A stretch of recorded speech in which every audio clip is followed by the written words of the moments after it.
Estamos en Conectados del Museo de la Memoria y los Derechos Humanos.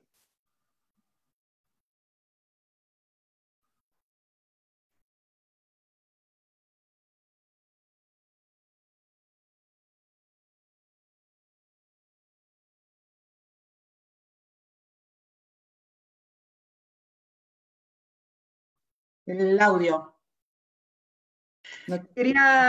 Hoy día no ha sido un día fácil porque estamos con algunos problemas estamos con algunos problemas técnicos porque hoy no hay buena señal, pero estamos dándole la bienvenida a un nuevo programa de corresponsales de los derechos humanos, donde conversamos con Chile y el mundo sobre temas importantes que están aconteciendo en esta pandemia, pero también en proyectos que han tenido que reinventarse finalmente, para ser en el fondo creativos, para poder salir de alguna forma haciendo frente también a ciertos abusos de derechos humanos que suelen producirse en estos tiempos que son pandémicos en el fondo. Déjenme que estoy con un teléfono abierto ahí. Ahí estamos. Entonces, quería contarles que hoy nos acompaña una gran persona. Estamos esperando que la gente se pueda ir conectando al Facebook. Estamos con una persona muy importante de Argentina, con la que tenemos una relación muy, muy cercana, porque también el Museo de la Memoria ha logrado mirar otras experiencias, y una de ellas ha sido muy importante en nuestra ciudad, en nuestro país hermano, la Argentina. Esta invitada es la directora ejecutiva del Museo del Sitio de Memoria ESMA, ex Centro Clandestino de Detención, Tortura y Exterminio, Alejandra Naftal, que además es curadora general del proyecto museográfico del museo entre el 2012-2015 y directora hasta estos tiempos. Hola Alejandra, ¿cómo estás? Hola Paula, encantada de estar aquí con ustedes. Muchas gracias por acompañarnos, porque además estamos en Chile, te cuento, estamos cumpliendo casi 5 meses de confinamiento, entonces como museo hemos inventado esta forma de conectarnos que para todos los funcionarios y funcionarias ha sido súper complejo. Hemos tenido que aprender tecnologías, hemos tenido que hacer estos contactos en vivo, pero lo importante es que queremos conectarnos con los demás para saber de ello. Primero preguntarte un poco, porque la gente nos está viendo y mucha gente no conoce el ESMA. ¿Qué es el ESMA? ¿Qué fue el ESMA y qué está haciendo del ESMA ahora? Bueno, el Museo Sitio de Memoria ESMA, ex Centro Clandestino de Detención, Tortura y Exterminio, hoy museo, como bien decís, está instalado en un edificio que era el Casino de Oficiales de la Armada, y ese mismo edificio está instalado en un predio de 17 hectáreas con alrededor de 35 edificios, que fue creado en los años 40 para ser un polo educativo de la Armada Argentina. Ahí funcionaba la escuela de guerra, la escuela pluvial, la escuela náutica, la escuela naval. Existen los edificios con los talleres de reparación de buques, de autos, pero en el año 1976, con el golpe de Estado entre 1976 y 1983, funcionó uno de los centros clandestinos de detención, tortura y exterminio más emblemáticos de la Argentina. Hoy sabemos que en la Argentina funcionaron más de 700 lugares de represión ilegal. Es más, hace poco tiempo el juez de instrucción, el juez federal, Rafecas, encontró un nuevo lugar de funcionamiento de represión ilegal en el barrio de Flores, una casa operativa, es decir, que todavía en nuestro país, gracias a los juicios que se llevan adelante, se siguen investigando y descubriendo nuevos lugares, nuevos represores, es decir, que es una historia abierta y prolongada en el tiempo. Específicamente, como decía, durante la dictadura cívico-militar, funcionaron estas escuelas y estos espacios de la Armada simultáneamente con la función represiva. Por eso decimos que todo el predio fue funcional a la represión ilegal. Pero específicamente el centro represivo funcionó en lo que era el Casino de Oficiales. El Casino de Oficiales, como dice su nombre, es la casa de descanso, entretenimiento, de la alta jerarquía de la Marina. Entonces, en este edificio está ubicado como sobre la Avenida Libertador. Pensemos que esto está ubicado en uno de los barrios más paquetes de la ciudad de Buenos Aires, en la Avenida Libertador, lindando con la General Paz, que es la avenida que divide lo que es la capital federal de la provincia de Buenos Aires. Y ahí sabemos que estuvieron detenidas y detenidos desaparecidos más de 5.000 hombres y mujeres, la mayoría de ellos militantes políticos de distintas organizaciones de la época, revolucionarias, armadas, no armadas, militantes sindicales, estudiantiles, sociales. Ahí estuvieron y desaparecieron religiosos, artistas, familias enteras, menores de edad. Hoy sabemos que ahí funcionó una maternidad clandestina, donde nacían los niños y niñas que nacían de sus madres en cautiverio. La mayoría de ellos fueron apropiados, lo que hoy conocemos como el plan sistemático de robos de bebés. Y bueno, son estos hoy hombres y mujeres los desaparecidos vivos que seguimos buscando en Argentina. Hoy sabemos que hubo alrededor de 500 nacimientos, de los cuales por la tarea incansable de abuelas de Plaza de Mayo se han restituido su identidad 130 nietos y nietas. Es decir, en ese lugar, además, se puede constatar hoy que es una evidencia material de un plan sistemático de exterminio. En ese lugar que hoy se puede visitar como sitio de memoria, se pueden conocer los lugares de reclusión, los lugares de tortura, los lugares en donde se planificaban los secuestros, los lugares en donde nacieron estos bebés que comentaba anteriormente, los lugares en donde se llevaban a cabo los vuelos de la muerte. ¿Qué significa esto? Este centro clandestino tuvo un sistema peculiar de exterminio que consistía en una vez por semana se seleccionaba quienes iban a morir, se ponía en una fila en el sótano de este edificio, se los desnudaba, se les aplicaba una inyección de pentotal, ellos en el centro hablaban de pento naval, se los adormecía, y ahí eran cargados en camiones para luego ser llevados a distintos aeropuertos. Jorge Newbery y el Palomar Morón eran subidos a los aviones y de ahí arrojados vivos al Río de la Plata o más hacia el océano.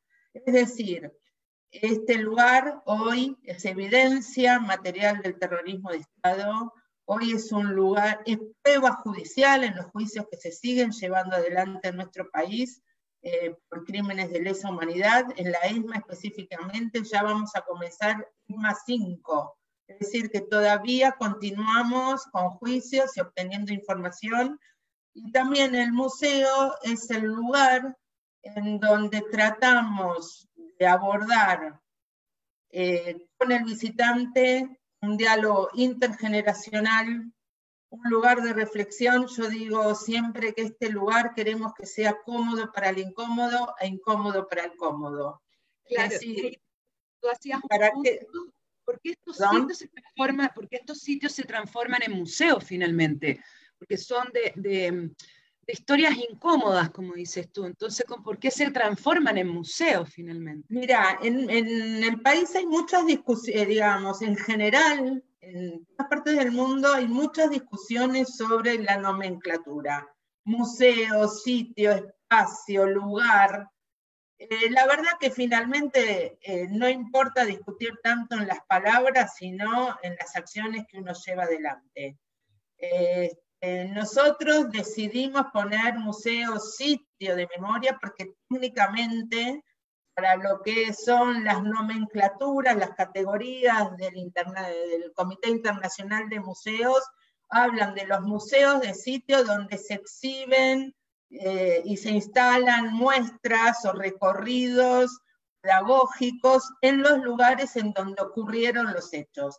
Es decir, un sitio está más vinculado, si querés, a un hallazgo arqueológico, en donde queda todo exactamente como está, y no se interviene. La intervención que nosotros hicimos en el sitio específicamente tuvo en cuenta no alterar el edificio. El edificio está exactamente igual a cómo se recibió. No se hizo ninguna tarea de embellecimiento, es decir, las únicas tareas que hicimos fueron de detención del deterioro, pero si uno visita el espacio va a ver las manchas de humedad, va a ver las paredes rotas, va a ver, porque dejamos todo exactamente igual a cómo lo recibimos, que cabe destacar, la dictadura terminó en el año 1983, pero los marinos se fueron en el año 2007.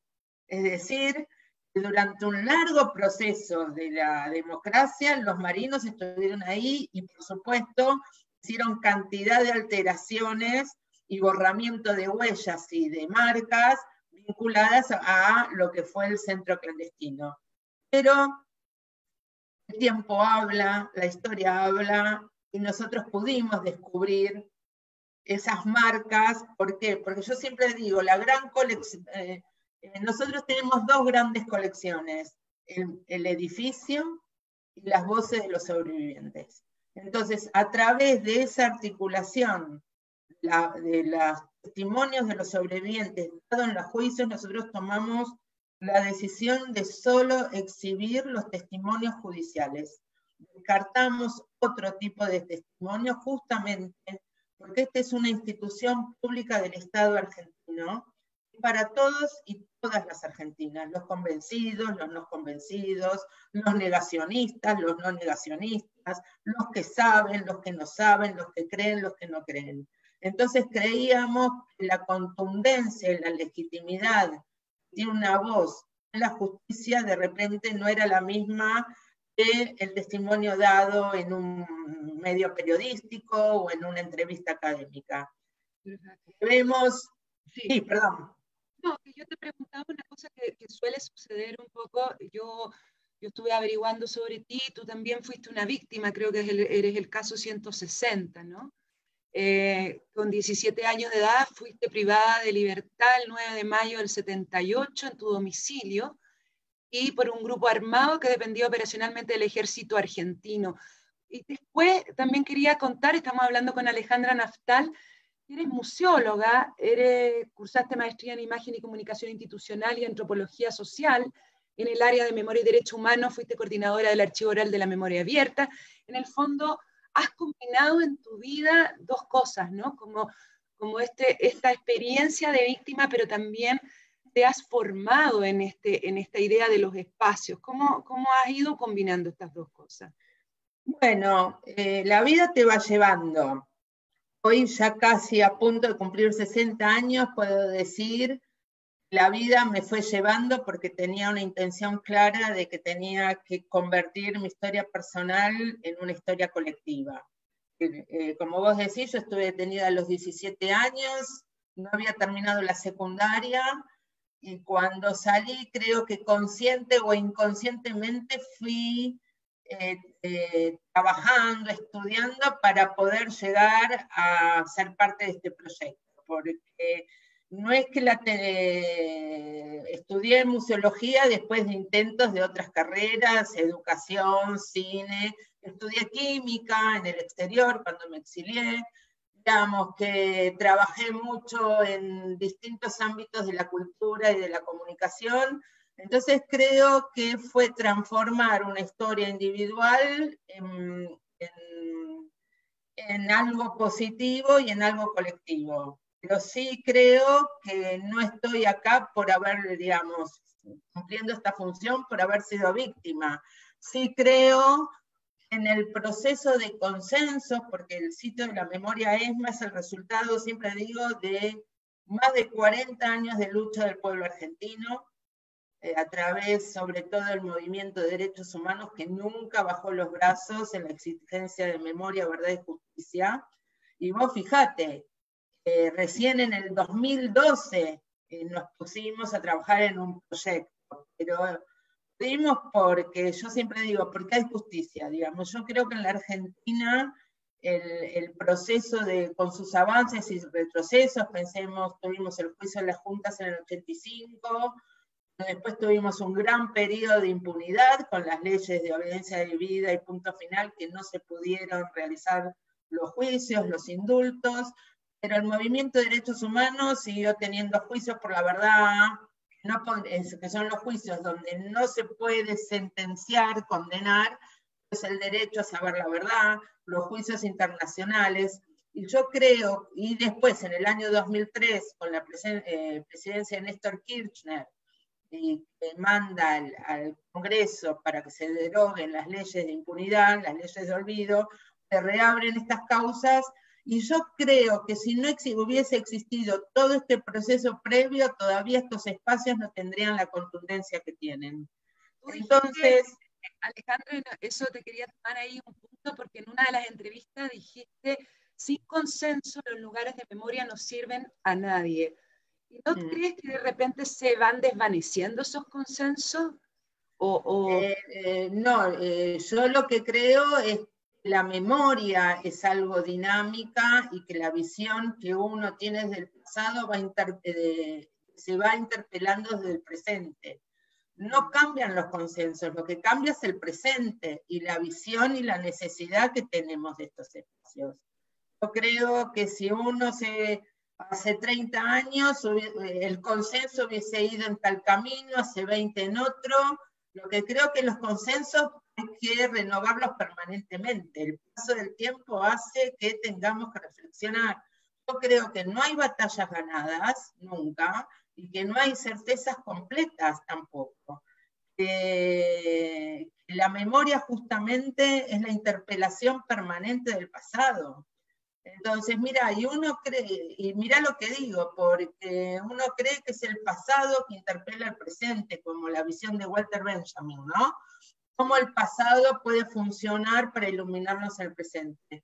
Yo estoy hablando de que a veces el presente hace que reveamos ese pasado. Como yo lo viví muy, muy personalmente hace 2 años en el sitio, con el tema de género. Cuando inauguramos nosotros en el 2015, el sitio como lo conocemos hoy, empezamos a recibir visitas y muchas críticas de que no habíamos tenido perspectiva de género cuando armamos el guión museográfico. Estoy hablando cuando en paralelo en la Argentina y el mundo el movimiento feminista estaba en una ebullición total. Bueno, a ustedes también les pasó con ¿cómo es la frase? De ni una menos. Entonces, hace 2 años tomamos el guante y nos revisamos a nosotros mismos en toda la muestra permanente y nos corregimos. Corregimos toda esa mirada que no habíamos tenido. Hicimos una muestra que llamamos Ser Mujeres en la ESMA, donde también revisamos y revisitamos la especificidad del cautiverio de las mujeres.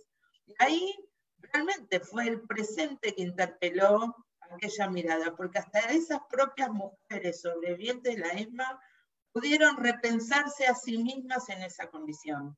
Y fue algo muy hermoso porque se armó un diálogo intergeneracional donde las mujeres víctimas pudieron recibir de las pibas de ahora, de las pibas de Una Menos, un aporte para repensarse y remirarse a sí mismas en la experiencia que habían vivido. Entonces, por eso digo, los consensos hay que ir refrendándolos permanentemente, y también todos tenemos que aceptar que el paso del tiempo va generando nuevos actores en ese consenso. Eso te quería ahí entrar en ese punto, porque nosotros le llamamos generar puentes entre generaciones que son las que vivieron estos hechos violentos y nuevas generaciones que también están viviendo problemáticas actuales. Entonces, como yo te preguntaba en la preentrevista, ¿cómo hacemos esos puentes? ¿No? Porque a veces la gente que vivió los hechos violentos del Estado se tiende como a anular lo que está sucediendo hoy o lo empieza a mirar desde otro punto. Entonces, ¿cómo se generan estos puentes entre generaciones? Mirá, no tengo una respuesta exacta, lo que tengo es la acción y viendo lo que pasa. yo creo que una de las primeras cuestiones es ser abiertos de cabeza, digamos, a esto, a decir que el tiempo pasa, hay que tener una mirada de mucha sensibilidad con las víctimas, porque hace poco un artista muy joven que hizo un documental que se lo recomiendo, que se llama El silencio es un cuerpo que cae, y su mamá, que fue víctima, que estuvo detenida, no quiere hablar, y ella dice, no hablo porque no quiero regodearme en lo que es hablar permanentemente de la experiencia. Yo creo que son momentos de regulación y que hay que apostar a que todos tengan un lugar. Realmente estos espacios sean espacios de ágora, espacios con mucho respeto, porque finalmente son espacios en donde sucedieron hechos terribles a personas que están vivas y que están vivas con sus recuerdos, pero que también con ese respeto sea un espacio donde se puedan articular las vivencias del presente, ¿no? Hay que generar espacios para las nuevas voces y las nuevas miradas de esos hechos que van pasando. Yo me pregunto, si bien yo no soy una persona que ve con muchos valores todo lo que yo llamo la memorabilia de la Shoah, tengo bastantes diferencias en el cómo está instalado la memoria del Holocausto y sobre todo de los campos de concentración del nazismo, pero vemos ahí, cuando uno estudia y ve, bueno, ya hay muy pocas víctimas, ¿no?, que están en vínculo directo con estos espacios. Y estos espacios ya están siendo administrados por generaciones o por personas que están muy alejados vivencialmente de los hechos que recuerdan. Y bueno, van buscando sus propias herramientas. El caso de Chile, el caso de Argentina, todavía tenemos que trabajar muchísimo esos vínculos, muchísimo. Y me parece que se generan, generando estos espacios de confianza, espacios de consensos, espacios en donde hay que explicar, hay que volver a explicar, porque también eso digo, son espacios donde convive la comodidad y la incomodidad. Exactamente, pero a veces nos quedamos como conversando entre las personas que estamos convencidas. Una de las dificultades es poder meter en agenda pública, por ejemplo, el tema de los derechos humanos, porque vemos que tú hablaste que también que el espacio de memoria también es para negacionistas, pero somos bastante violentados, por decirlo, estos espacios cuando sale en redes sociales una amenaza de que nosotros no debiéramos existir, que estamos pegados en el pasado. Sin embargo, en el mundo, en nuestros países vecinos, en el norte y todo, ellos sí reconocen un buen trabajo de Argentina y Chile. Entonces, ¿qué ha ido pasando? Que también vemos una política del regreso de ciertas políticas de negacionismo, ¿no? Yo ahí diferenciaría Chile y Argentina, justamente por los procesos históricos que vivieron cada país, digamos. Argentina, sí, son muy, muy pequeños los sectores negacionistas, y cuando aparecen realmente son repudiados, digamos. Yo creo que en la Argentina hay un piso social, terrorismo de Estado nunca más, golpes militares nunca más. No se puede decir en voz alta con los militares estábamos mejor. Hay sectores, hay sectores. La prueba muy importante fue cuando hace 2 años en el gobierno de Macri se intentó hacer el 2x1, es decir, achicarles las penas a la mitad a los genocidas. En 24 horas el pueblo argentino salió a la calle y por consenso del Congreso se declaró inconstitucional esa acordada, es decir, no pudieron.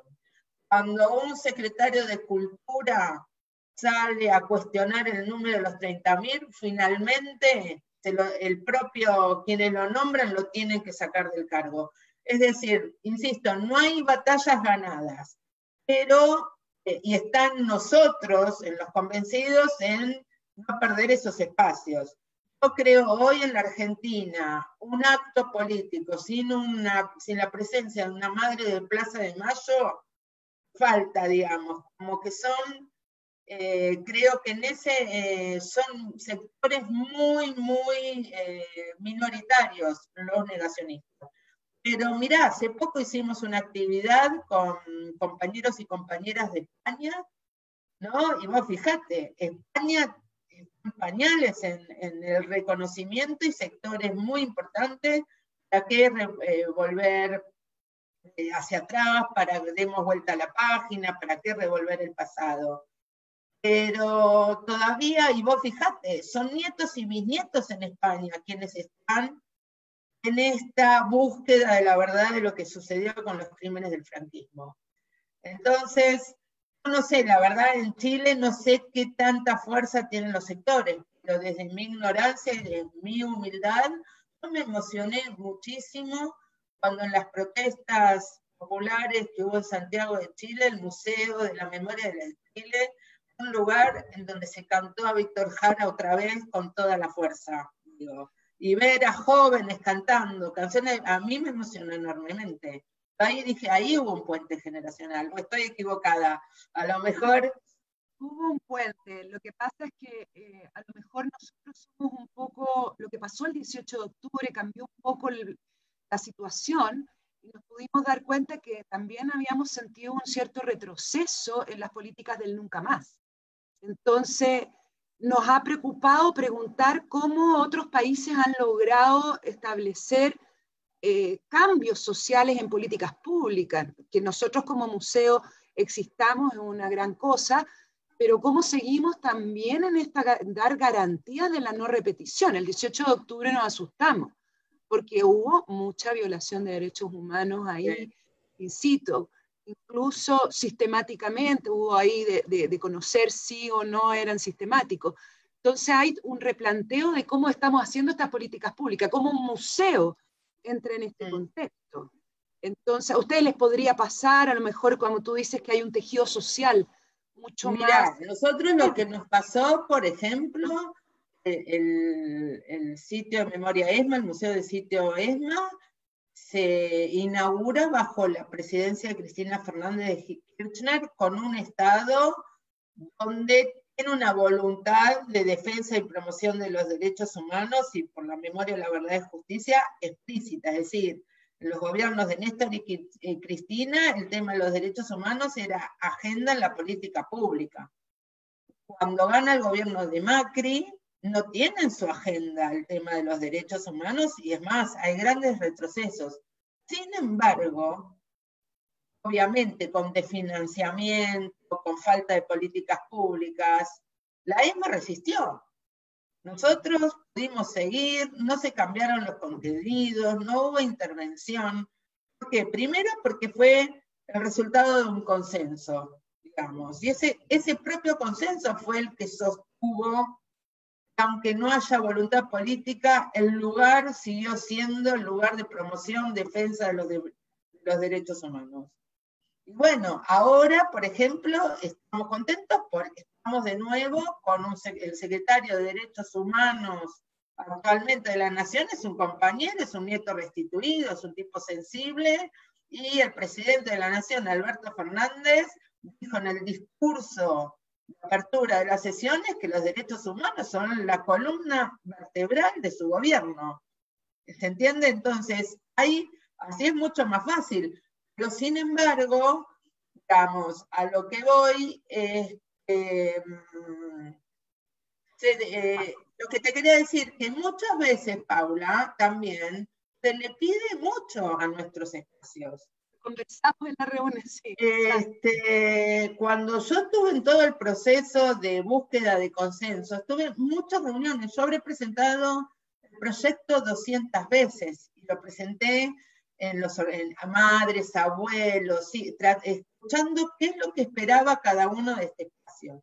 Cada uno de estos lugares espera algo distinto. Yo recuerdo una madre de Plaza de Mayo me dijo, yo quiero que la persona que vaya a ese lugar sienta el mismo hambre, el mismo frío, el mismo dolor que sintió mi hijo. Entonces, y nosotros sabemos que el visitante no tiene que sentir eso, nosotros tenemos que evocar, aproximar, utilizar herramientas que puedan hacer una articulación desde lo emocional, pero también desde lo racional. Es decir, pero no queremos hacer sentir mal, sabemos que no está bueno, o nos decían, hay que reconstruir la sala de tortura. No, por ejemplo, si el que venga a conocer nuestro espacio va a ver que no hay un solo golpe bajo, no hay un solo elemento que ponga al visitante realmente en una situación que no pueda salir, digamos. Hay un desarrollo dramático, efectivamente, pero nuestra idea era evocar, aproximar y no dejar al visitante en una situación de shock paralizante, digamos, sino que justamente pueda salir de ese recorrido, visitar ese lugar, pensando que hay una salida hacia adelante. Nuestra salida a la Argentina es la justicia, digamos, es uno de los países que ha podido hacer justicia y no hay un solo caso de justicia por mano propia, donde durante años convivimos con los represores, a lo mejor en un mismo espacio estaba viviendo víctima y victimario. Entonces creo que muchas veces tanto las víctimas o los afectados o los militantes como los propios trabajadores y trabajadoras de la memoria le pedimos mucho a estos espacios. Digamos, tenemos que ser cuidadosos para no frustrarnos, digamos. Nosotros tenemos que pensar qué lugar ocupamos en el presente, pero por lo menos creo estamos insertos en una gran política de derechos humanos. Yo me acuerdo que hablaba con el director del museo un museo de nazi, ahora no me acuerdo, de Ugelán, Christian Dürr. Yo cuando estaba en el proyecto, había como una cuestión, digo, ¿vos crees que las personas que visitan estos lugares se convierten en mejores personas? Digamos, los que visitan estos lugares aprenden de nuestra historia, los que visitan estos lugares salen y votan bien, votan a los partidos, y me parece que es pedirle demasiado.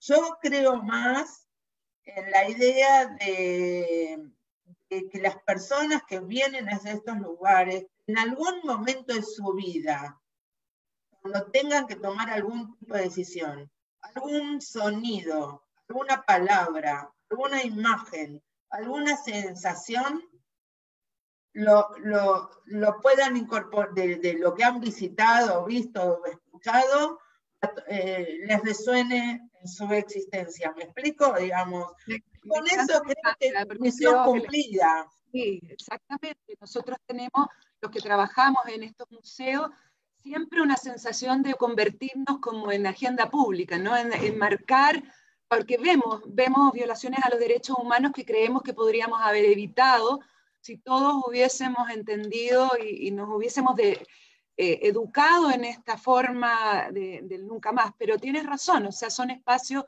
que aportan un grano de arena, que son muy importantes para la gente, que deben hacer estos puentes.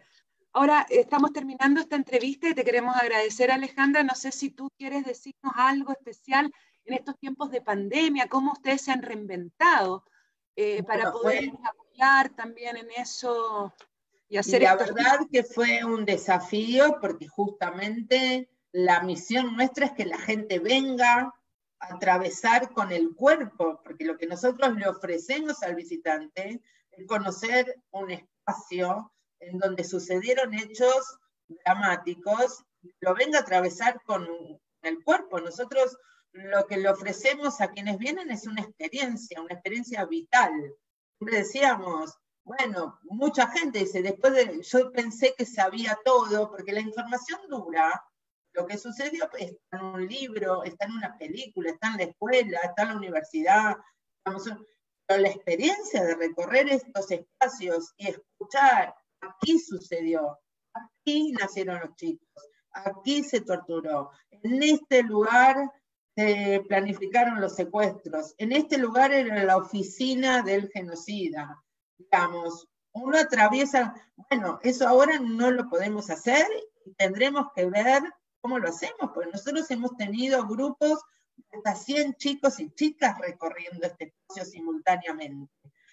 Hay lugares, en los lugares que son muy angostos y que nosotros buscábamos ese roce del cuerpo, el hacinamiento, digamos, estaba pensado así. Bueno, ahora el desafío es cómo seguimos estando sin esa experiencia. Lo que sí decidimos que no vamos a hacer recorridos virtuales, porque no queremos que el centro clandestino se te meta dentro de la casa, no queremos que capuchita, sea un recorrido, primero por un tema de cuidado a quien lo ve, digamos. Nosotros cuidamos mucho a quien visita y estamos viendo permanentemente en el estado en el que se encuentra. Y además porque es peligrosa, porque se puede hacer el joystick del terror, digamos, recorre tu propio campo de concentración. Me parece que es un tema que hay que pensarlo muy seriamente, digamos, cómo hacemos la entrada virtual en las casas de las personas. Lo que hacemos son presentaciones de salas y lo que hacemos son actividades virtuales, como una actividad que desarrollamos, se llama la visita de las 5, el último sábado de cada mes, siempre presencialmente hacíamos una visita al lugar con invitados especiales, y eso lo continuamos haciendo virtualmente, así que el último sábado de cada vez los invito y las invito a todos, porque a las 5 de la tarde hora argentina tenemos esta actividad. Justo la próxima va a versar sobre biografías, construyendo identidades, biografías con memoria. Vamos a invitar a Victoria Montenegro, que es una nieta restituida, que acaba de escribir un libro que se llama Hasta ser Victoria, y nos va a acompañar también Estela Carlotto, presidenta de Madres de Abuelas de Plaza de Mayo. Así que va a ser una actividad interesante. Y estamos viendo, lo que ahora vamos a hacer es, empezamos con charlas en las escuelas, nuestros guías van a ser virtualmente con distintos grupos de chicos y docentes, charlas sobre lo que es el museo, sobre lo que pasó en la ESMA, y estamos saliendo nosotros a las escuelas. Y bueno, y adaptándonos, y la verdad que empezamos con mucho temor y ahora ya estamos mucho más cancheros, diríamos. Nosotros estamos haciendo muchas cosas como ustedes también, nuestros guías están tratando de hacer, de difundir lo que hacíamos presencialmente, pero efectivamente todo lo que es la experiencia de vivir físicamente cómo se recorre un museo y después llevarte esa experiencia a la casa es muy complejo de traspasar. Tampoco hemos hecho visitas virtuales un poco por lo mismo, tenemos algunas cosas conectados con la memoria.cl que les invitamos a ustedes también. Sí. Podemos difundir también todo lo que ustedes nos están contando de todas maneras, porque lo que sí tiene bueno esta pandemia es que yo creo que nos sentíamos lejos y la pandemia nos ha acercado. Esta posibilidad de estar conversando contigo ahora es algo que teníamos a mano, pero no lo hacíamos, no esperábamos viajar. Y yo creo que eso ha sido muy importante, poder... solo la gente que se dedicaba a estar en la parte internacional tenía esta relación, pero creo que todos podemos generar vinculaciones para buenas prácticas. Así que te quiero agradecer, Alejandra. Compartir dilemas, compartir, exacto. Por ejemplo, nosotros tenemos muchas discusiones al interior nosotros mismos. Por ejemplo, una discusión que tenemos es si el arte, en todas sus manifestaciones, es un vehículo de transmisión en los espacios de memoria. Por ejemplo, hay gente que considera que no, que los espacios tienen que ser solo recordatorios, espacios de efemérides, espacios que solo sean de respeto a las víctimas. Hay otra gente que dice, no, hay que llevar la música, hay que llevar el teatro, hay que llevar, digamos, distintas manifestaciones. Bueno, y hay discusiones, y bueno, es lo que Elizabeth Schelin habla en las disputas de la memoria. Digamos, porque finalmente, volvemos al principio de la entrevista, esas disputas se dan en el presente. No estamos invocando ninguna discusión del pasado, ninguna letra escrita, no hay letra escrita. Y lo otro que yo considero y que vengo pensándolo e intercambiando, hace poco estuve con el director del Museo de Chile en un encuentro en Lima, que fue muy, muy lindo, que creo que Latinoamérica tenemos que encontrar un modelo común de lo que es la memoria, la verdad y la justicia y lo que hacemos en estos espacios. Mira, nosotros, por iniciativa de los organismos de derechos humanos, estamos trabajando para lograr ser Patrimonio Mundial de UNESCO. Entonces, pero con la idea justamente de visibilizar la historia, obviamente, y también de protegerla, justamente por lo que te decía, no hay batallas ganadas. Entonces, es una manera también de visibilizar y preservar al mismo tiempo. Nuestra idea desde ese lugar es también cómo desde un lugar poder visibilizar a todos los lugares de la Argentina, obviamente, pero también de la región. Nosotros tenemos las dictaduras de los años 70 que han funcionado en forma interconectada, está más que demostrado y evidenciado lo que fue el Plan Cóndor, digamos. Entonces, nada, creo que esta pandemia, lo que vos decías, habilita de poder pensar temas concretos y poder intercambiar cuestiones, de intercambiar miradas. No somos todo lo mismo, inclusive yo cuando hablo de mi país, cada lugar tiene su especificidad, cada espacio, cada sitio está gestionado, pero como dice también Jerry Celine, de los promotores de la memoria, ¿no? Los promotores de la memoria en el sentido, el Museo de Chile es distinto que Grimaldi, y distinto que Santa Lucía, y distinto que el Estadio Nacional, porque son espacios distintos, tienen promotores distintos, interesados distintos. La idea es no competir, no querer ser todo lo mismo, y sí articularnos, y sí potenciarnos unos con otros. Me parece que tanto al interior de los países como esta posibilidad de poder articularnos, por lo menos empezando con los países del Cono Sur, ¿no? Sería algo interesante poder pensarnos más en... Hay muchas redes, está la red latinoamericana de sitios de conciencia, hay mucho trabajo. La verdad que... Así que tenemos que traspasar estas fronteras para seguir conversando y comentar nuestros propios dilemas. Me abres muchas preguntas que podríamos después conversar, sobre todo también en educación, donde cómo nos vamos vinculando esta historia, pero también la vamos proyectando al futuro. Así que yo creo que es momento también para poder conversar y que sirve tanto para cambiar este mundo también en esta batalla. Mira, hablando así con vos, digo, ¿y por qué de repente no podemos pensar un Zoom donde haya 4 estudiantes, 5 estudiantes argentinos y 5 estudiantes chilenos, armar un diálogo, ¿no? Desde nuestros lugares, digamos, ahora hasta podríamos pensar no solo conectarnos quienes trabajamos en los museos, sino también quienes son nuestros beneficiarios, ¿no? Exactamente.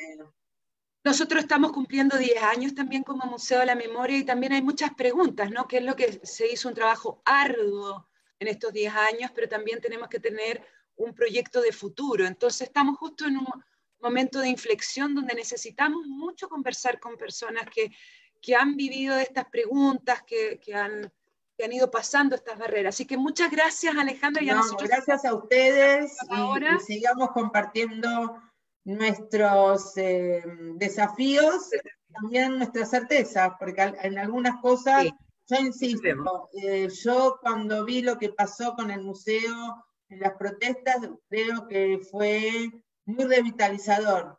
Sentí como que esos espacios tan hermosos que tiene el museo se llenaron de jóvenes de una manera muy interesante.